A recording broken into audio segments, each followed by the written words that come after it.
पूछते हैं। ठीक इसी प्रकार से एक बार नारद जी ने भगवान कमलापति भगवान विष्णु से पूछा था, और जिस प्रकार से भगवान नारायण ने नारद जी से कहा, ठीक इसी प्रकार से मैं तुम लोगों से कहूंगा, और तुम ध्यान लगाकर सुनो। बोलिए नारायण भगवान की जय। एक बार नारद जी महाराज सभी लोगों का भ्रमण करके और मृत्यु लोक के मुबागत और इस पृथ्वी लोक पे आ जाते हैं, मृत्यु लोक पे आ जाते हैं, और यहाँ आकर के देखते हैं कि तो दिष्वा जनान सर्वान नाना करे समन्वितः नाना योनि समुत्पाये पच्यन्ते पाप कर्म भी। यहाँ आकर के देखते हैं जितने भी निवासी है महाराज, जितने भी प्राणी हैं, वो अनेकानेक योनियों में उत्पन्न हुए, और अपने पूर्व जन्म के कर्मों के कारण माना कोई मनुष्य बना हुआ है, तो कोई गाय भैंस बकरी जाए, कोई पशु बना हुआ है, कोई कीड़े मकोड़े भी है। हमारा प्राण तो सब में है, जितना महत्वपूर्ण प्राण हमारा है उतने एक कीड़े का भी है, या एक चींटी का भी है, तो उनमें भी तो प्राणी है। जब उनको उनका प्राण जाता हो उनको भी तो दर्द होता ही होगा, लेकिन प्राण सबका महत्वपूर्ण है महाराज।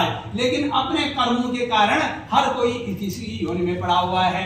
तो इस प्रकार से कह रहे हैं कि क्या अपने पूर्व जन्म के कर्मों के कारण अनेकानेक योनियों में उत्पन्न हुए, और अपने पूर्व कर्मों के कारण अनेकानेक दुखों को भोग रहे हैं। यदि स्वामी सूत नारद जी भगवान नारायण से पूछते, हे स्वामी कह यदि आपकी मेरे ऊपर कृपा है तो आप यह बताएं कि उन लोगों का दुख किस प्रकार से ठीक ठीक नाश हो सकेगा। तो कह सूत महाराज जी जब इस प्रकार से उनसे पूछते हैं, तो नारद जी महाराज सभी लोगों को देख करके भगवान नारायण के पास पहुंच जाते हैं, और वहां देखते हैं कि तत् नारायण देवम शुक्लवर्ण चतुर्भुजम शंख चक्र गदा पद्मम वनमाला विभूषितम। वहां नारायण भगवान क्या है? श्वेत वर्ण वाले, चार भुजाओं वाले, और जिनके हाथों में शंख चक्र गदा तथा पद्म है महाराज, वनमाला पहने हुए अनेकानेक प्रकार से शोभायमान हो रहे। वैसे भी भगवान नारायण को महाराज सजने का बड़ा शौक होता है।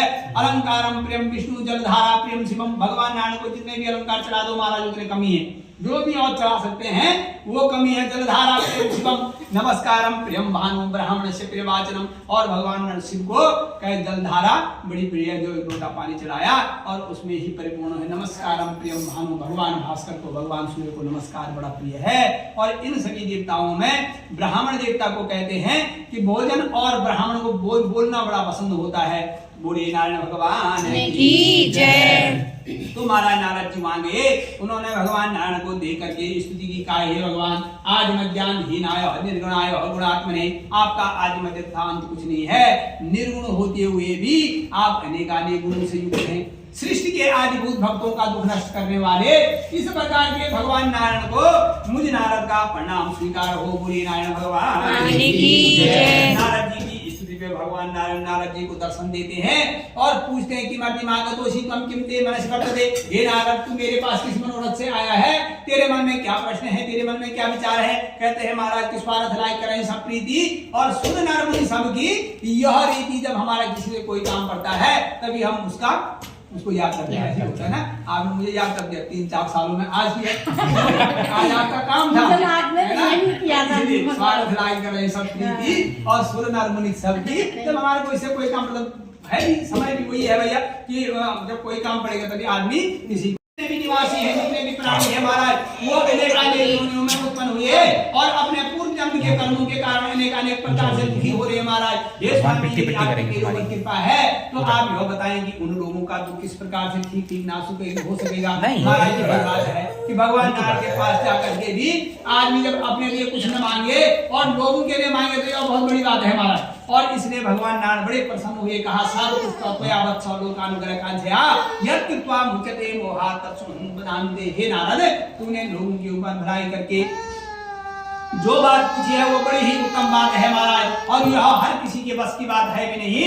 इसलिए संसार के अनन्य भक्तों में से तू मेरा एक भक्त है और तेरे इसी स्नेह के कारण, इसी उदार भाव के कारण मैं इस प्रकार का पूजा पाठ जब तब कहूंगा जो स्वर्ग तथा मृत्यु लोक में परम दुर्लभ है। और तेरे उदार भाव के कारण, तेरे स्नेह के कारण मैं तुझसे कहता हूँ कि श्री सत्यनारायण भगवान का व्रत यदि मनुष्य भली प्रकार विधि पूर्वक करता है महाराज, मन इच्छा से करता है, तो वह इस लोक में अनेकानेक सुखों का भोग करके और सत्य लोक में मोक्ष को प्राप्त होता है। मन इच्छा से यानी ये नहीं कि मैं पड़ोसी ने किया था मैंने भी करना, ऐसा नहीं होना चाहिए। पूर्ण मन और श्रद्धा और भक्ति के साथ होना चाहिए। उसमें सब कुछ मतलब वो होना चाहिए कि भाई मेरी यथाशक्ति जितनी मेरी शक्ति है उस हिसाब से मैं भगवान नारायण का पूजन करूंगा। ऐसा भी नहीं होना चाहिए कि भाई पूजन तो हो जाए और कुछ खर्चा भी न लगे। मतलब काम करोगे तो खर्चा होगा, कोई से काम अगर याद करना ही नहीं है भाई का खर्चा नहीं करना तो काम ही नहीं करना है। लेकिन यदि कोई हो तो मन ऐसा मतलब रो के करके कोई फायदा नहीं है। अगर तुमने 100 रुपए का काम किया और 200 रुपए रो गई तो क्या करना है ना। तो इसलिए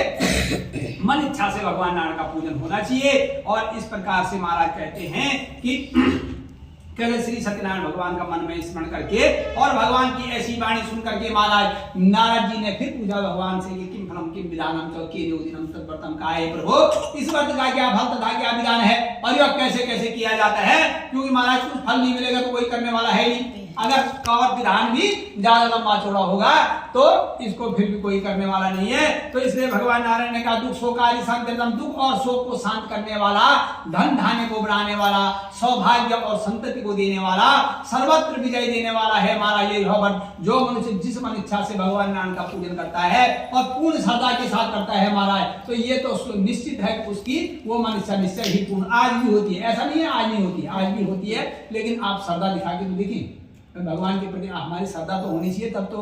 अब हम तो करते हैं कि चलती वाला काम है ना कि भाई ठीक है यार दीपक जला लिया मैंने शाम को, जलाना है मतलब ऐसा नहीं जलाना चाहिए। हम ही भी हैं, ऐसा नहीं तुम ही मतलब कोई दीपक जलाना है, ये काम है, ये जलाना है। और लेकिन ये नहीं कि क्यों जलाना है मतलब कि श्रद्धा से जलाना, ऐसा कुछ नहीं है। शाम को दीपक जलाने वाला काम है तो मतलब श्रद्धा होनी चाहिए भगवान के पास, तब पता चलता है कि हाँ भाई भगवान मतलब मेरे कुछ मन इच्छा पूर्ण करते हैं या नहीं करते हैं ना। तो कह रहे हैं महाराज की श्री सत्यनारायण भगवान का दुख शोक और शोक को शांत करने वाला जिस किसी दिन, यानी ऐसा जरूर नहीं है कि आपने एकादशी को ही करना या पूर्णमासी को ही करना। यदि आपके पास समय नहीं है एकादशी और पूर्णमासी को तो आप, ये तो बड़ी अच्छी बात है कि एकादशी और पूर्णमासी में आपको समय मिल रहा है। लेकिन यदि ना हो तो यस्मिन कस्मिन दिने, जिस किसी दिन भी आप भक्ति भाव से परिपूर्ण हो, आपके मन इच्छा पूर्ण भगवान नारायण का व्रत करने की हो, उसी दिन दिवारात्रो संशय किसी भी समय पे आप भगवान नारायण का पूजन करते हैं। सुबह के समय पे भी भगवान नारायण पूजन हो जाता है और सायंकाल को यदि दिन भर के बाद के पश्चात भी आप सायंकाल को भगवान नारायण का पूजन करते हैं तो वो भी बड़ा उत्तम माना जाता है। नैवेद्य में उत्तम कोटि का भोजन आदि था, जो भी आपने भोजन बनाया है, जैसे ये भोजन जो हम बनवाते हैं तो ये भोजन बनाए वो भक्ति भाव से भगवान नारायण को अर्पण करना चाहिए। केले के फल और घी गेहूं का चूर्ण इकट्ठा करके और जो हम प्रसाद बनाते हैं ये भगवान नारायण को बड़ा प्रिय है महाराज, ये भगवान नारायण को अर्पण करना चाहिए। यदि कुछ समयाभाव के कारण कुछ संभव न हो तो थोड़ा गुड़ या थोड़ा प्रसाद गुड़ चीनी ही प्रसाद में लेकर के भगवान को अर्पण करना चाहिए। और जो भी प्रसाद आप भगवान नारायण को अर्पण कर रहे हैं वो पूर्ण श्रद्धा और भक्ति के साथ होना चाहिए महाराज। और विप्राणाम दक्षिणाम दद्या कथा सुतम जनेसा तदस्स बंधुविषाद विप्राणाम पिंड भोजित। कहते हैं श्री सत्यनारायण भगवान का मन में स्मरण करके और ब्राह्मण से कथा सुन करके और ब्राह्मण को दक्षिणा देनी चाहिए महाराज। तदस्स बंधुविषाद, और हो सके तो ब्राह्मण को भोजन करवाना चाहिए। बंधु बांधवों के साथ में श्री सत्यनारायण की भगवान की कथा का श्रवण करके और जो श्रोतागण है महाराज वो अपने घर की ओर प्रस्थान करना चाहिए। और नारायण भगवान का ये नारद जी से कह रहे हैं कि हे नारद कह कलयुग की भोग में इससे छोटा उपाय कोई नहीं है। श्री स्कंद पुराणे रेवाखंडे प्रथमोऽध्याय श्री सत्यनारायण अर्पणमस्तु। बोलिए नारायण भगवान की जय।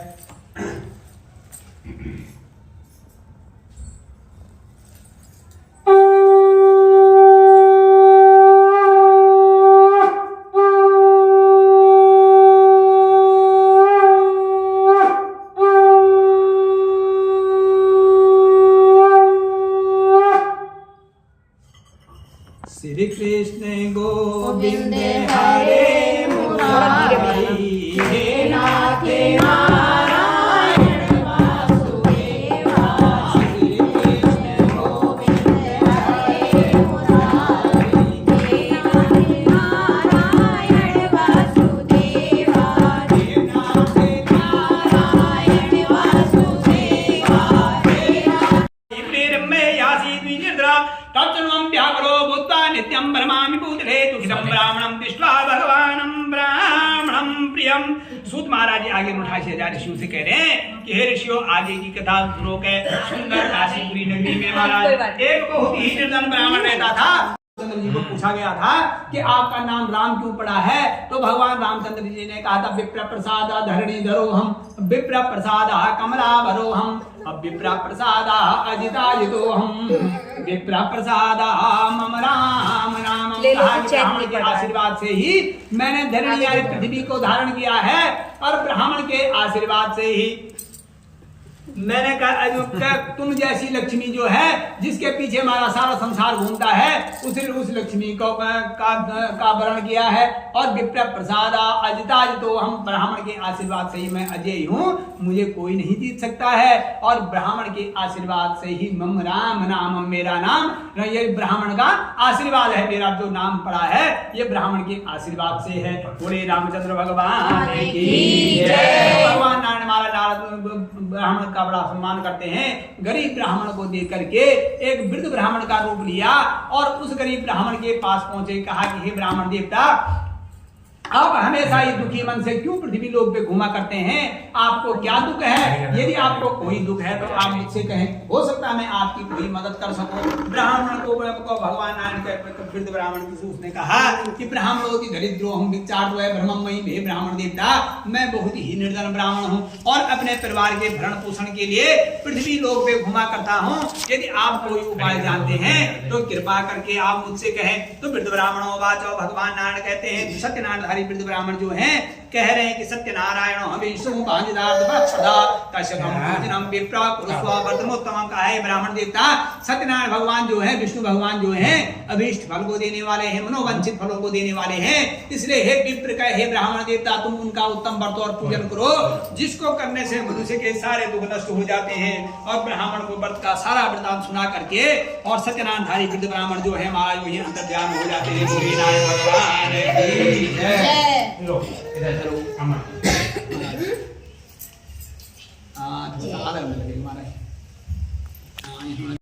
कि सुतो वाचो विस्तरे बंधुवी स्वजने सादा वर्तन को समुद्भव एकस्मिन् त्रे काले काष्ठे दा समागता। सूत महाराज कह रहे हैं कि आगे के हे ऋषियों के एक दिन वह ब्राह्मण देवता अपने धन और ऐश्वर्य के अनुसार महाराज कहते हैं कि ब्राह्मण भगवान नारायण कहते हैं कि जितनी तुम्हारी सामर्थ्य है उस हिसाब से आपको नारायण भगवान का पूजन करना चाहिए। ये नहीं कि दुनिया भर का कर्जा कर दिया तब तुम पूजन कर रहे, वो भी नहीं होना चाहिए। लेकिन ऐसा भी नहीं होना चाहिए कि तुम्हारे सामर्थ्य है और तुम रो के कर रहे हैं। यानी ब्राह्मण देवता पहले गरीब थे तो उन्होंने भिक्षा मांग करके भगवान नारायण का पूजन कर लिया था।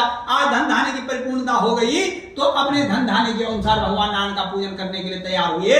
तो जब घर में पूजन हो रहा था महाराज तो एक लकड़ी बेचने वाला लकड़हारा वहां से गुजर रहा था और बड़ी प्यास लगी हुई थी। लकड़ी का कट्टा घर ब्राह्मण के घर के सामने रखा और पानी पीने के लिए ब्राह्मण के घर में जा पहुंचे। वहां पूजन होता हुआ देखा तो पानी नहीं मांगा महाराज। यहाँ पे भी आगे कोई ये थोड़ा बोले मेरे को पानी पिलाओ खाना खिलाओ, पहले बैठेगा सोचेगा क्या हो रहा है यहाँ, है ना।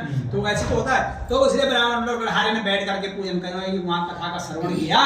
जब कथा समाप्त हुई तो ब्राह्मण को हाथ जोड़ करके बोले कि हे ब्राह्मण देवता, आप यह भक्ति युक्त चित्त से क्या कर रहे हैं और इसको करने से क्या फायदा होता है? यदि कोई फायदा है तो आप मुझसे भी कहें। तो ब्राह्मण देवता ने कहा कि हे लकड़हारे, मेरे यहाँ जो धन धान्य की वृद्धि हुई है वह इसी व्रत के कारण हुई है। जब भगवान नारायण का मैं पूजन कर रहा हूँ, ब्राह्मण से सारा वृत्तांत सुना महाराज कैसे व्रत होता है और पानी पिया, प्रसाद लिया और लकड़ी का गट्ठर सर पे रखा। भगवान नारायण से संकल्प किया, प्रार्थना करी कि हे भगवान, आज लकड़ी बेचने से जो भी धन प्राप्त होगा मैं उससे आपका पूजन करूंगा। भगवान की कृपा से महाराज वो लकड़हारा एक धनवान नगरी में गया जहां की लकड़ी का दाम दुगना मिला। और ये तो होता भी है महाराज, अगर कोई फेरी वाला है या सब्जी बेचने वाला है, कोई भी हमारी जगह आएगा और अगर किसी सेक्टर में जाएगा तो अंतर पड़ जाता है। क्यों? हम लोग अगर उसने 10 बोला तो 5 जरूर बोलेंगे ना जी, तू तो ज्यादा ही बोल रहा है। चाहे सब्जी में 1 रुपया कम करेंगे पर करेंगे चाहे कुछ भी हो जाए। अब वहां क्या होता है, वो गए, उन्होंने डबल रेट भी बोलना है और है ना। तो इसलिए उन्होंने कहा कि भाई अब वहां एक धनवान नगरी में गया और जहां की लकड़ी का दाम दुगना मिला, खुश होकर के पके केले की फली, घी, गेहूं का चूर्ण इकट्ठा किया महाराज और अपने घर में आए और अपने बंधु बांधवों को बुला करके, ब्राह्मण को बुला करके और भगवान नारायण का पूजन किया। और इस पूजन के प्रभाव से वो लकड़हारा महाराज धन पुत्र से युक्त हुआ और इस लोक में अनेकानेक सुखों का भोग करके सत्य लोक में मोक्ष को प्राप्त हुआ। श्री स्कंद पुराणे रेवाखंडे द्वितीयोऽध्याय श्री सत्यनारायण अर्पणमस्तु। बोले नारायण भगवान की जय।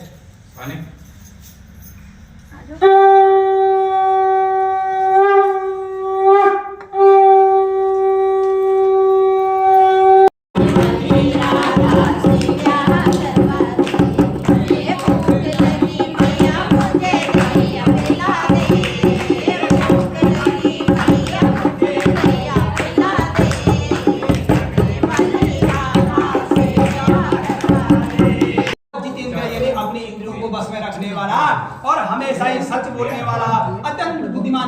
महाराज हमेशा ही देवालय में जाता और ब्राह्मणों को धन दे करके संतुष्ट करता था। उसकी स्त्री कमल के समान मुख वाली, कभी गुस्सा ना आए। ऐसा होता है कभी? बता दो सारे आजकल तो खूब आता है। गुस्सा तो आ ही जाता है, कितना भी खुश भी रहते हैं तो गुस्सा भी आता है। जैसे कहते हैं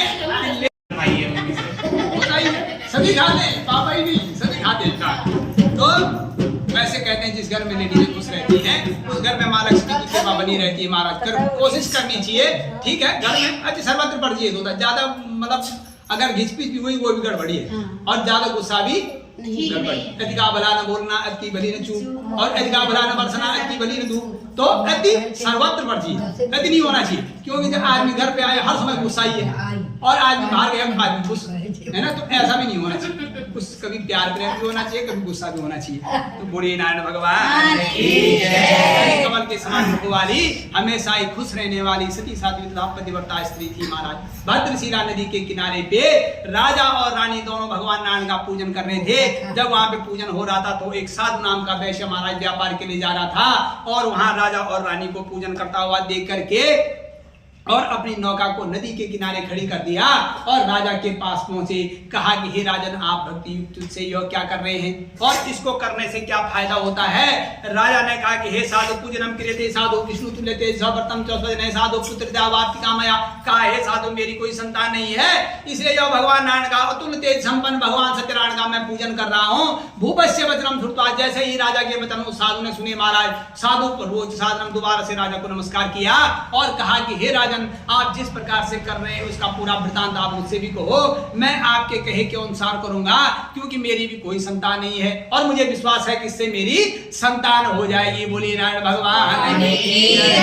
राजा से सारा वृतांत सुन करके महाराज अपने व्यापार से निवृत्त हुआ और अब अपने घर में आया और अपनी स्त्री लीलावती से संतान प्राप्ति वाले व्रत का समाचार सुनाया महाराज और कहा, संकल्प कर दिया, साथ में मन्नत मांग ली महाराज, जैसे हम लोग भी मन्नत मांगते हैं ना, हे भगवान हमारा ये काम हो जाएगा तो मैं आपका पूजन करूंगा या आपकी कथा करूंगा।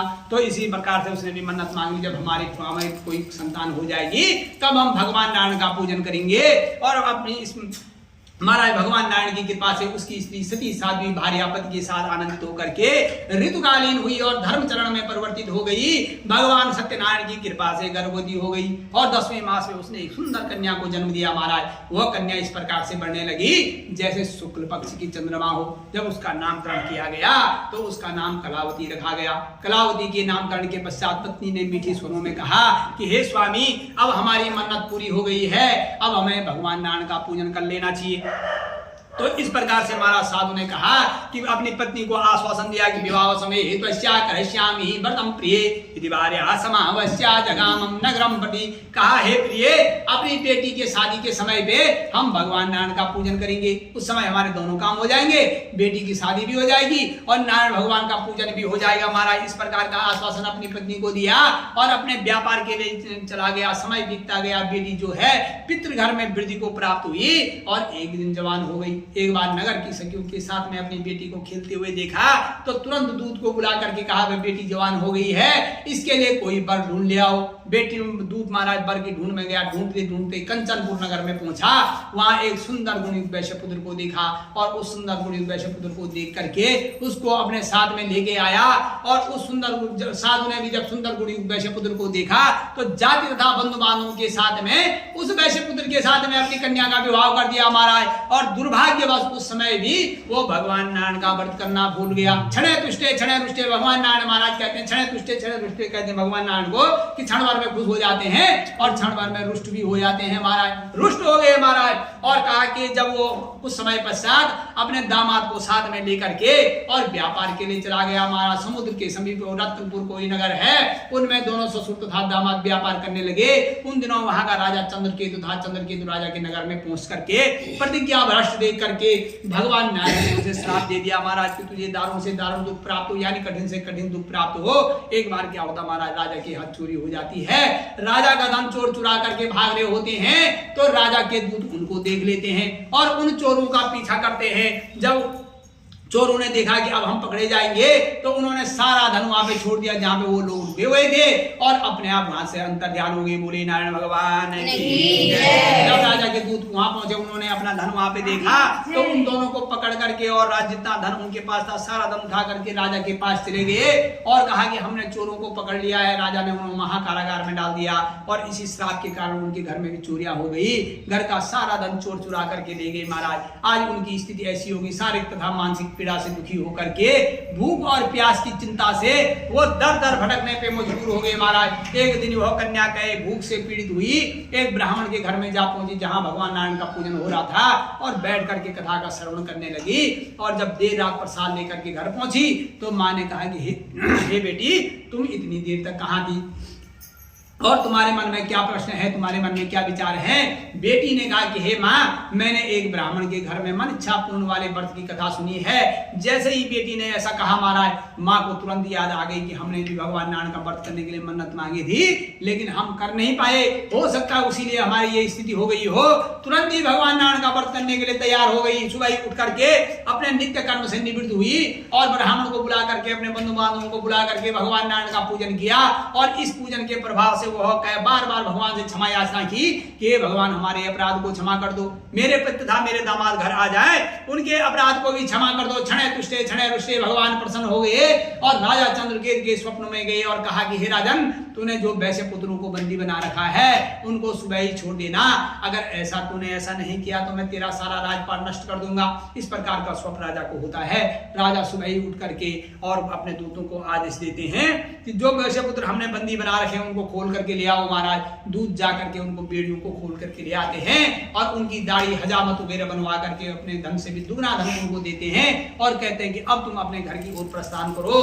दोनों ने राजा को नमस्कार किया कि आपकी कृपा से हम महाकारागार से छूट गए हैं और दोनों ने अपने घर की ओर प्रस्थान कर दिया। श्री स्कंद पुराणे रेवाखंडे तृतीयोऽध्याय श्री सत्यनारायण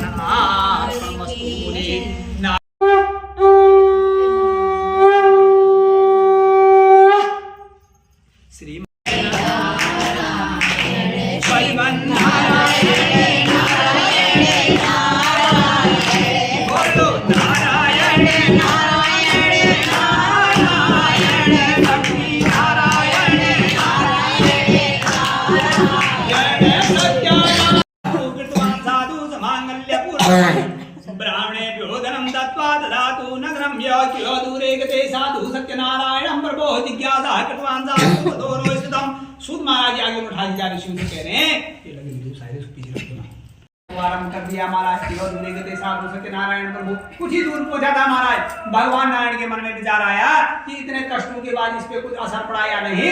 उन्होंने एक दंडी स्वामी का रूप ले लिया और उस साधु के पास पहुंचे और कहा हे साधु, तेरी नौका में क्या भरा पड़ा है? कहते हैं महाराज औलाद का बछड़ा और जाति का घोड़ा, ज्यादा नहीं तो थोड़ा थोड़ा, मतलब जिसकी जैसी आदत होगी उसको चाहे अमीर का ले जाओ आदत तो रहेगी ना थोड़ा बहुत बस हो कि दंडी स्वामी महाराज सारा धन मांग रहे हैं। उसने कहा कि हे दंडी स्वामी कहे लता पत्रादिकम च वर्तते तन्नी मम, मेरी तनी में मेरी नाव में घास फूस भरी पड़ी है।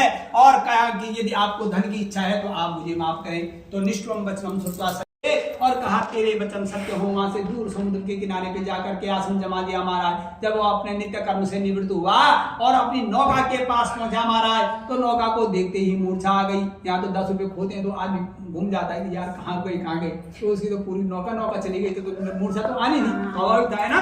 तो इसलिए मूर्छा आ गई महाराज। जब जमीन पे गिर पड़ा, जब कुछ देर पश्चात मूर्छा खुली तो बड़ी चिंता करने लगा, ये तो सारा धन चला गया, कुछ धन दे देता कुछ तो बचता।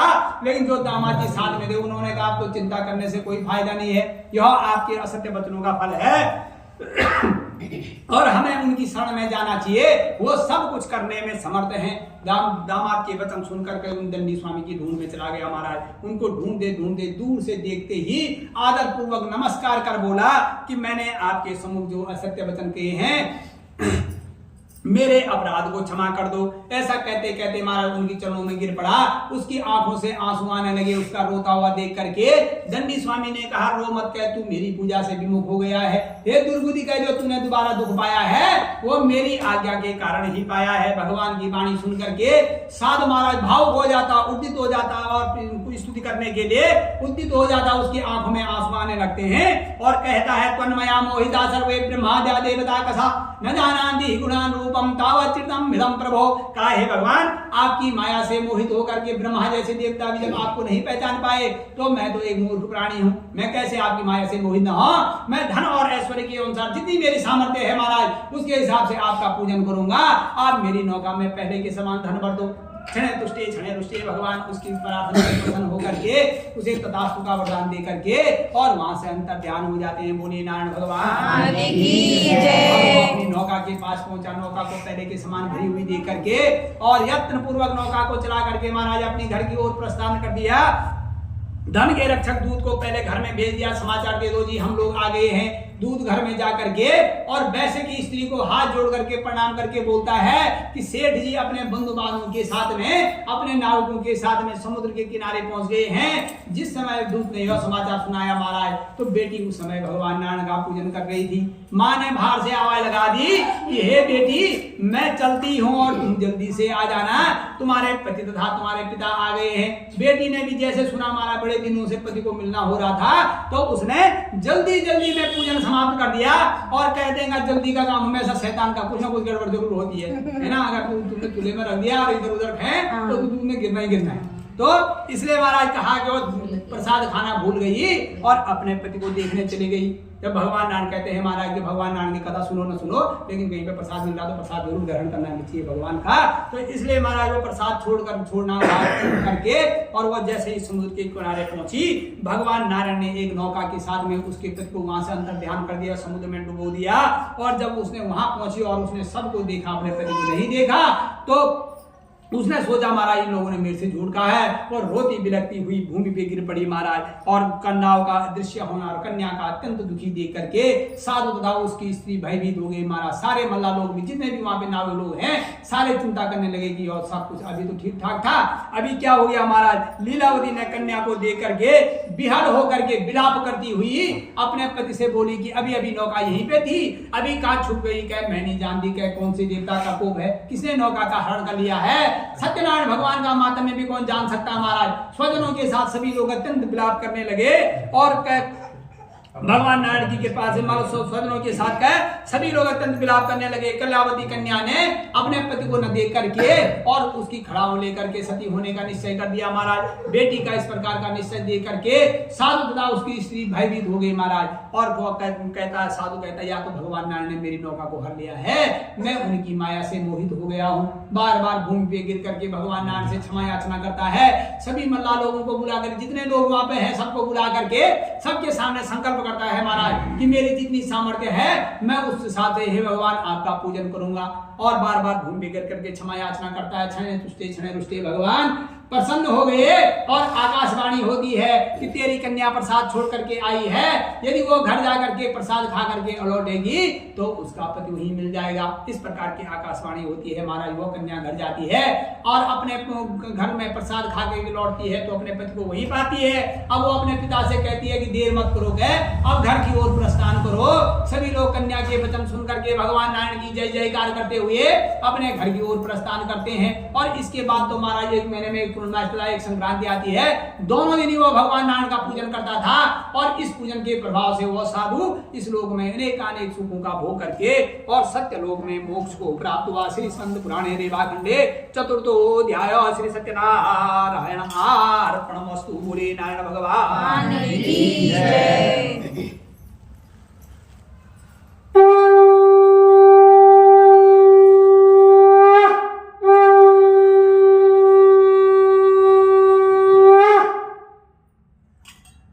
चुप चुप खड़े हो जरूर कोई बात है, गई की मट्टी की में डाले दोनों हाथ है। चुप चुप खड़े हो जरूर कोई बात है, गई की मट्टी की में डाले दोनों हाथ है। सोना भैया तेरा ये कन्हैया मोड़ आए मट्टी की मेरे आए भैया, मोड़ आए मट्टी की मेरे आए भैया। अंगूठा दिखाए मोहे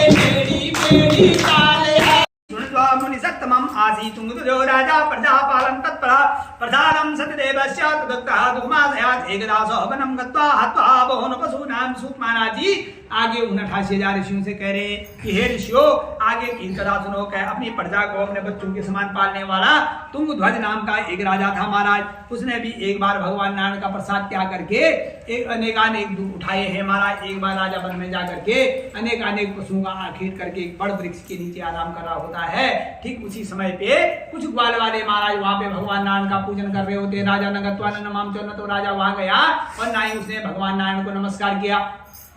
तो कुछ देर पश्चात ग्वाल वालों ने पूजन समाप्त करके थोड़ा सा प्रसाद राजा के समीप रख दिया महाराज। राजा ने ग्वाल वालों का प्रसाद सोच करके वह प्रसाद त्याग दिया और इस प्रसाद को त्यागने से राजा के सतपुत्र धन धान्य राजपाट सारा नष्ट हो गया महाराज। राजा बुद्धिमान था, उसने सोचा भगवान नारायण ने यह किया है इसलिए मुझे वहां जाना चाहिए। और उस वहां जाकर के उस राजा ने भगवान सत्यदेव की बड़ी विधि पूर्वक पूजन किया महाराज। और इस पूजन के प्रभाव से वह राजा फिर से धन पुत्राज से युक्त हुआ और इस लोक में अनेकानेक सुखों का भोग करके सत्य लोक में मोक्ष को प्राप्त हुआ। बोले नारायण भगवान महाराज जी आगे 89,000 ऋषियों से कह रहे हैं कि हे ऋषियों, जो व्यक्ति इस परम दुर्लभ भगवान सत्यनारायण का व्रत करता है, पुण्यमयी तथा फलदायिनी भगवान की कथा को भक्ति युक्ति होकर के सुनता है, भगवान नारायण की कृपा से निर्धन धन को पाता है, बंधन बंदी से छूट जाता है, भयभीत भय से मुक्त हो जाता है, इसमें कोई संशय नहीं करना चाहिए महाराज। ऐसे लोग इच्छित फलों को प्राप्त करते हैं, सत्यपुर वैकुंठ लोक को जाते हैं। सूत महाराज जी आगे 89,000 ऋषियों से कह रहे हैं, ये ऋषियों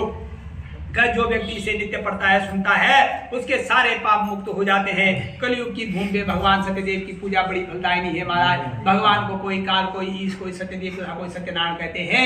भक्त अपने भगवान को जिस रूप में स्मरण करते हैं भगवान उसी रूप में अपने भक्तों की इच्छा को पूरी करते हैं। और कलयुग की भूमि पे सनातन भगवान विष्णु का जो रूप है महाराज वही अपने भक्तों की इच्छा को पूरी करने वाला होगा। सूत महाराज जी आगे कह रहे हैं कि हे ऋषियों, पूर्व काल में जिन लोगों ने भगवान नारायण का पूजन किया है मैं उनके अगले जन्मों को तुमसे कहता हूं कि महान प्रज्ञा संपन्न सदानंद जो ब्राह्मण था महाराज वो अगले जन्म में सुदामा हुए, जिन्होंने भगवान कृष्ण की भक्ति करके मोक्ष को प्राप्त हुए। लकड़हारा जो है भील हुए राज बना, जिन्होंने भगवान राम की भक्ति करके मोक्ष को प्राप्त हुए महाराज। उल्का मुख नाम का जो राजा था वो दशरथ बने, जिन्होंने भगवान राम की भक्ति करके मोक्ष को प्राप्त हुए। सत्यप्रति जो साधु था महाराज वो अगले जन्म में मोरोध्वज बने, जिन्होंने इस जन्म में भगवान को थोड़ा सा धन देने के लिए झूठ बोल दिया था, लेकिन अगले जन्म में एक दानी थे महाराज कि अपने बेटे को अपने हाथों से चीर करके और भगवान कृष्ण को अर्पण कर दिया था। भगवान कृष्ण की भक्ति करके मोक्ष को प्राप्त हुए। महाराजा तुंगध्वज जो है स्वयं मुनि बने, जिन्होंने भगवान की सब कर्म भक्ति युक्ति करके और मोक्ष को प्राप्त हुए महाराज। और जो गोप थे वो बचपन में निवास करने वाले गोप बने। और जब भगवान कृष्ण ने राक्षसों का संहार किया तो वो अपने शाश्वत धाम अपने गोलोक ले गए। श्री स्कंद पुराणे रेवाखंडे पंचमो अध्याय श्री सत्यनारायण अर्पणमस्तु। बोले नारायण भगवान की जय।